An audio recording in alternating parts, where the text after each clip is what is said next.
Chapter 48.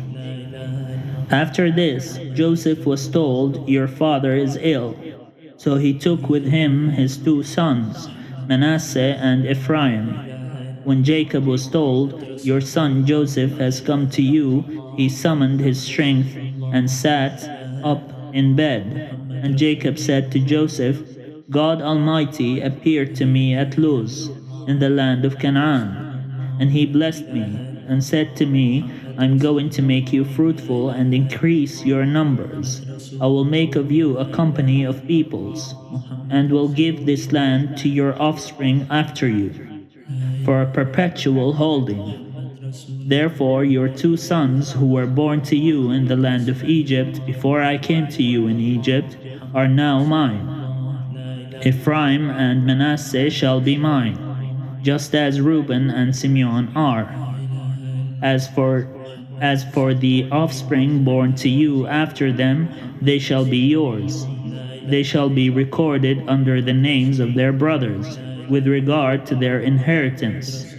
For when I came from Paddan, Rachel, alas, died in the land of Canaan on the way, while there was still some distance to go to Ephrath.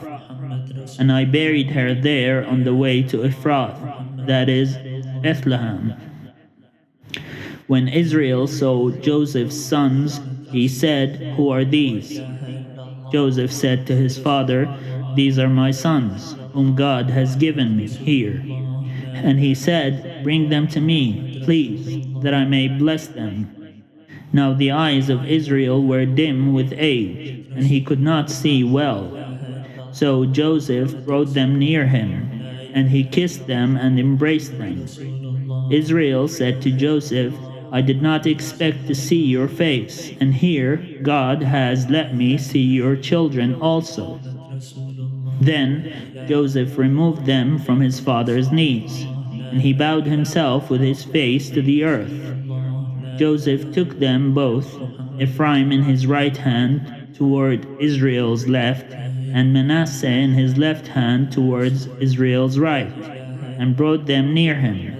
But Israel stretched out his right hand and laid it on the head of Ephraim, who was the younger, and his left hand on the head of Manasseh, crossing his hands, for Manasseh was the firstborn.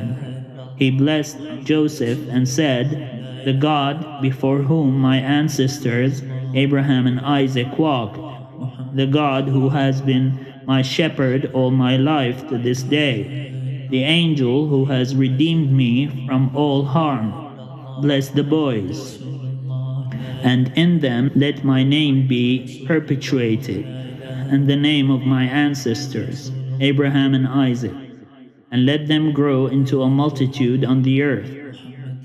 When Joseph saw that his father laid his right hand on the head of Ephraim, it pleased him. So he took his father's hand to remove it from Ephraim's head to Manasseh's head. Joseph said to his father, "Not so, my father, since this one is the firstborn. Put your right hand on his head." But his father refused and said, "I know, my son, I know. He also shall become a people, and he also shall be great. Nevertheless, his younger brother shall be greater than he, and his offspring shall become a multitude of nations." So he blessed them that day, saying, "By you Israel will invoke blessings," saying, "God make you like Ephraim and like Manasseh." So he put Ephraim ahead of Manasseh. Then Israel said to Joseph, "I'm about to die, but God will be with you, and will bring you again to the land of your ancestors. I now give to you 1 portion more than to your brothers, the portion that I took from the hand of the Amorites with my sword and with my bow."